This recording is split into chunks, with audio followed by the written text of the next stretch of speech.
My life with David had always felt like something out of a romance novel. We were young when we met, both in our mid-20s, and from the moment we started dating, it was clear we were meant to be.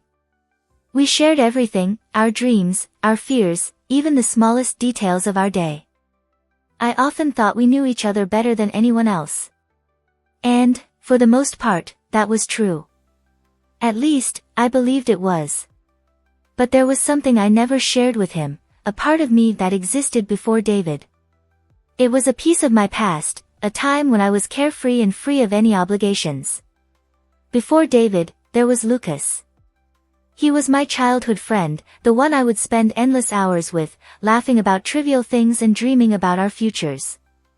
I had lost touch with Lucas as I got older, as life got more complicated. We both drifted, and while I never forgot him, I never felt the need to reach out either. Time passed, and my life with David became everything I focused on. But recently, I received an unexpected message from Lucas. It had been years since I had heard from him, and I wasn't sure how to react. His message was simple: "Hey, I've been thinking about you. How have you been?" It felt like a wave of nostalgia hit me all at once. I could still picture us sitting together on the swings in the park, sharing our thoughts about the world, just like we did when we were kids. I hesitated at first. David and I had built a life together, and I had no reason to jeopardize that. But there was something about Lucas's message that stirred something deep within me. It wasn't about love or longing, it was more about missing that part of me that had been swallowed by adulthood. I had always been the dependable one, the partner who was always there for David. But before all that, I was just Emma, a girl who had hopes and dreams outside of being a wife. I thought about it for days, wrestling with my emotions. Lucas was a part of my past, a time when I wasn't responsible for anyone else but myself. It felt like a selfish thought, but I needed to reconnect with that version of myself. I missed that carefree girl who had no boundaries, no expectations placed on her by anyone else. I wanted to see if that part of me still existed, somewhere under the layers of marriage and responsibility. Eventually, I made the decision to reply. Our conversation picked up where it left off years ago. We shared stories about what had happened in our lives since we last spoke. Lucas had traveled the world, trying to figure out what he wanted out of life. I had settled down, married David, and focused on building a stable life. But the more we talked, the more I realized how much I had missed our connection. That night, as I lay in bed beside David, I felt a deep yearning for something I couldn't fully explain. It wasn't that I didn't love David, no, that wasn't it. But there was a hole in my heart that I hadn't even realized was there. It was as if, over the years, I had tucked away a part of myself, and now it was asking to be seen again. I knew I shouldn't go. I knew that meeting Lucas could potentially lead to something I wasn't prepared for. But the thought of it gnawed at me. I decided that I would take a trip to see him. Just for a few days. It would be a harmless visit, a chance to see an old friend and relive a little piece of my past. I booked the flight in secret, telling David that I needed a break for a few days, a little time to clear my head. He didn't question me. He never did. He always respected my need for space, never imagining there was anything to hide. The decision felt both freeing and terrifying. I wasn't prepared for what it might mean, but I couldn't shake the feeling that I had to go. I needed to see Lucas again. It was more than just a friendly reunion, it was a step back in time, a way to rediscover a part of myself I had lost along the way. As the plane took off, I stared out the window, wondering what I was about to walk into. I had no idea that this decision, this one trip, would change everything. The flight was uneventful, just a few hours of quiet contemplation. As I landed in the city where I had grown up, a mix of excitement and nervousness washed over me.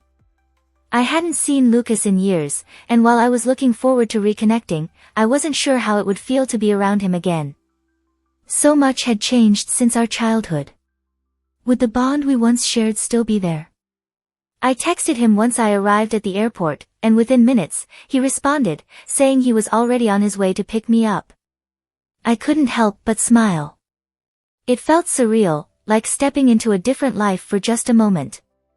When Lucas pulled up in his old, beat-up car, I almost didn't recognize him. The boy I remembered was now a man, taller, more rugged, and with an air of mystery that hadn't been there before.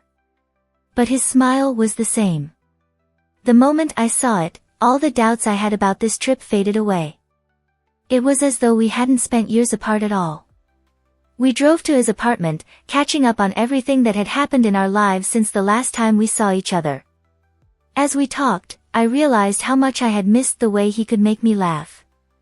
It wasn't just the humor, it was the comfort of being around someone who understood me in a way that no one else did.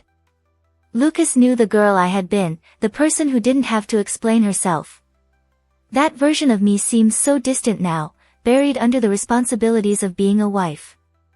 We spent the rest of the day walking around the city, visiting old spots we used to go to, the park where we shared our dreams and our secrets. Each place we visited held a memory, and I could feel the walls I had built around myself slowly starting to crumble. With Lucas, I didn't have to be anyone but myself.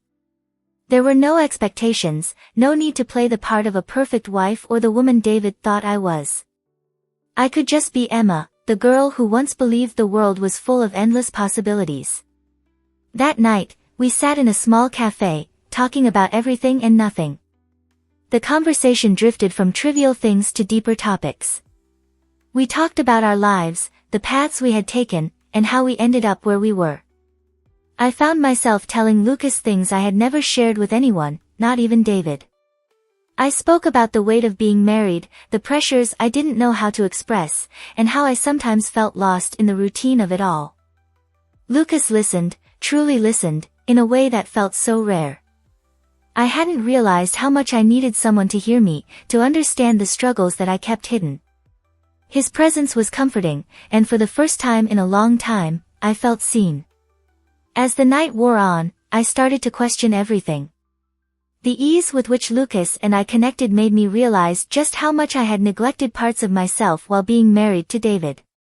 It wasn't that I didn't love him, it was just that I had become so wrapped up in my role as a wife that I lost sight of who I really was. By the time I returned to the small guest room in Lucas's apartment, my mind was racing. I couldn't deny the pull I felt toward him, but I knew that this trip was just about reconnecting with my past, nothing more. Yet, a part of me couldn't help but wonder what would happen if I allowed myself to open up to these feelings. Would I still return to my life with David, or was something changing within me that I couldn't ignore? As I lay in bed that night, I realized that the trip wasn't just about seeing Lucas again, it was about rediscovering a part of myself that I had buried for so long. And that realization, though liberating, terrified me. I wasn't sure what to do with it, or where it would lead. But I knew that nothing would ever be the same again. The next morning, I woke up to the sound of Lucas in the kitchen, humming softly as he prepared breakfast. The warmth of the apartment, the quiet hum of the city outside, and the gentle comfort of his presence felt so different from the world I had left behind. It was a feeling I hadn't realized I needed until now. As I walked into the kitchen, Lucas greeted me with a smile, and for a moment, everything seemed perfect. We ate breakfast together, laughing over old memories, but underneath the light-hearted conversation, there was a lingering tension I couldn't shake. The thought of David kept creeping into my mind. I had left him behind, trusting this trip to offer me clarity, but now I wasn't so sure. Every time I thought of him, I felt guilty. What if David knew what I was doing? Would he be angry? Would he even understand? The questions kept swirling, but somehow, I pushed them aside. For the first time in so long, I was finally feeling like myself again, and I didn't want to lose that. Later that afternoon, we decided to take a walk around the city again, this time down to the old bridge where we used to sit and talk for hours. As we stood there, watching the river flow beneath us, something shifted between us. The air was thick with unspoken words. There was a palpable tension, something that had been building since I arrived. We had spent hours together, but it felt as though I was dancing around something neither of us wanted to address. And then, out of nowhere, Lucas turned to me and asked, "Do you ever wonder what would have happened if we had stayed in touch all these years?" His voice was quiet, but the weight of his words hit me like a ton of bricks. The question hung in the air, unanswered, as I looked at him, searching for something to say. But the truth was, I had thought about it. I had thought about it more than I cared to admit. What if I hadn't married David? What if I had stayed with Lucas? But I couldn't say that. Not to him. Not even to myself. I don't know, I said softly, my voice almost a whisper. I don't know what would have happened. He reached out and touched my hand, his fingers brushing against mine. His touch was warm, familiar, and it sent a wave of emotions crashing over me. I looked into his eyes, and for a moment, I felt a connection that went deeper than friendship. The memories of our shared past flooded back, and I couldn't ignore the pull I felt toward him. But then, just as quickly, the reality of my situation hit me like a slap to the face. I was married. I had made a vow to David, and no matter how much I missed this connection with Lucas, it wasn't fair to betray that commitment. We stood there for a moment, the tension between us thickening. I pulled my hand away and took a step back, shaking my head, trying to gather my thoughts. I'm sorry, I muttered, the guilt starting to overwhelm me. I shouldn't have come here. I shouldn't have let this happen. Lucas didn't say anything at first. He just stood there, looking at me with a mix of confusion and hurt in his eyes. I could tell that he wasn't angry, just disappointed in the situation we found ourselves in. He had hoped for something more, but he could see the conflict in me. He could see that I wasn't free, that I was still tethered to something else, someone else. I understand, he said quietly, his voice almost distant. I thought maybe you needed more than what you have now. His words hit me hard, and for a moment, I felt like I had been punched in the stomach. He was right, in a way. I had needed more than what I had with David. I had needed something I had forgotten about, myself. But the reality was that I couldn't escape the life I had built with David.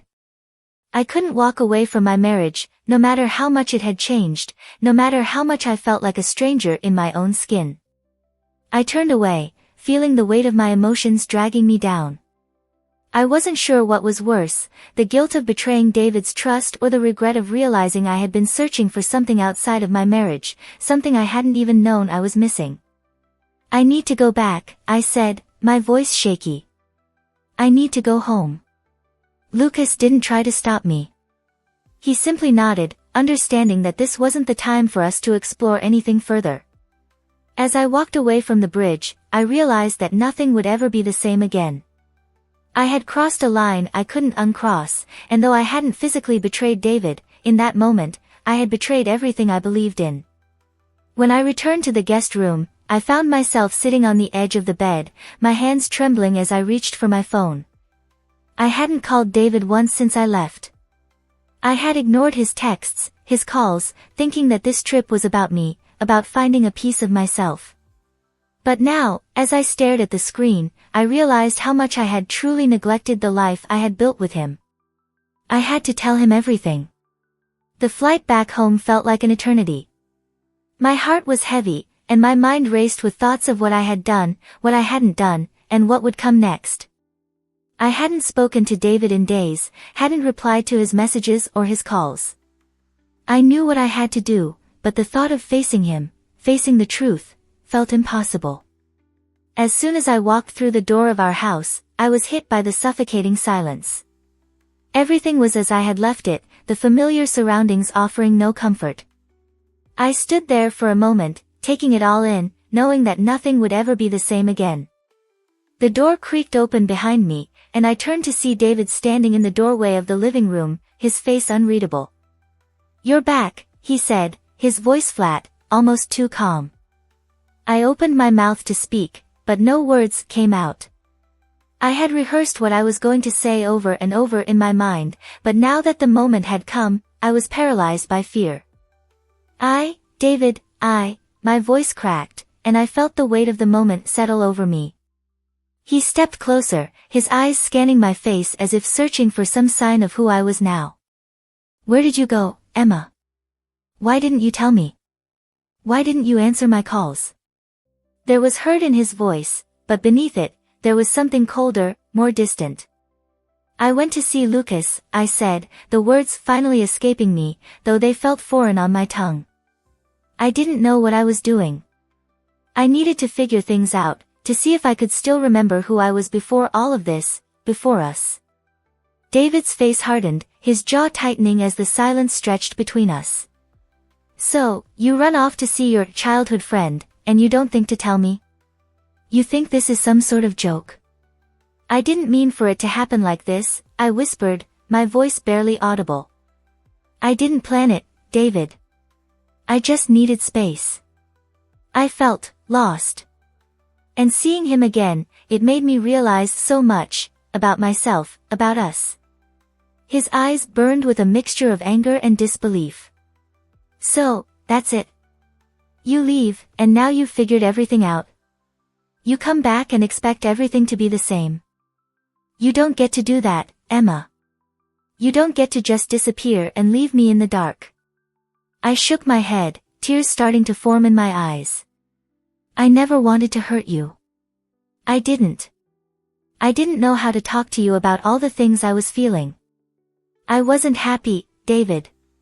I haven't been for a long time, and I didn't know how to fix it. I thought maybe I could find something again, but I don't know if I can. I don't know what I want anymore.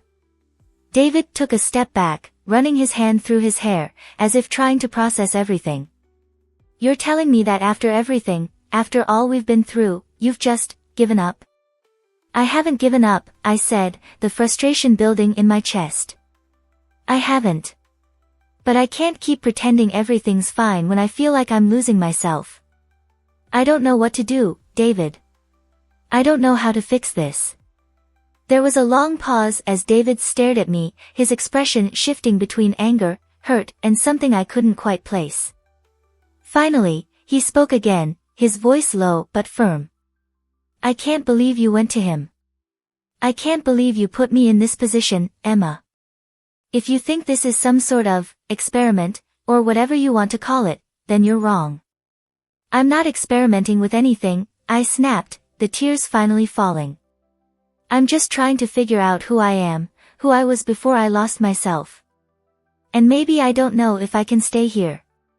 Maybe I don't know if I want to be married anymore. David's face twisted in disbelief. So, that's it then. You're just going to throw away everything we built. I don't know, I said, my voice shaking. I don't know what to do. There was a long silence between us, filled with the weight of everything unspoken. Finally, David spoke again, his voice cold and hard. You've made your decision. You've shown me where your heart really is. Before I could say anything else, he turned and walked away, disappearing into the bedroom. I stood there, frozen, unsure of what to do next. I had been running from this moment, trying to avoid the confrontation that had been waiting for me. But now, as the door slammed shut, I realized that everything had changed. There was no going back from this. The days that followed felt like a blur, as if time had frozen in place while my mind raced. David and I barely spoke after that night. The coldness between us was palpable, and every interaction felt strained, like walking on eggshells. I stayed in the spare room, avoiding the intimacy of our shared space, not knowing how to bridge the gap that had opened up between us. I thought a lot about Lucas, about what it would have meant to rekindle something with him. But as much as I yearned for the simplicity and warmth of those memories, I knew deep down that what I was seeking wasn't in the past. It was about finding a way forward, whether with David, or on my own. The realization was painful, but it was also necessary. I had to face the truth that I was no longer the same person who had married him. The life we had built together seemed to be slipping away from my grasp, but I didn't know how to let go. One evening, after a particularly long day, I returned home to find David sitting at the kitchen table. The air between us was thick, and I knew we both had something to say. It felt like the tension was finally ready to break, and it was up to us to decide what would happen next. Emma, David said, his voice quieter than I had ever heard it. I've been thinking a lot about what you said. About the way we've been living. And maybe I've been too caught up in my own world to see what was happening with you. His words were a shock to me. I had expected anger, resentment, but instead, there was a soft vulnerability in his voice that I hadn't heard before. I don't know where to begin, I replied, my own voice shaky. I never wanted to hurt you, David. I was just lost. I thought I could fix things by running away, but running away only made it worse. I need you to know that I never stopped caring about you, but I also need to find myself again. David nodded slowly, his eyes not leaving mine.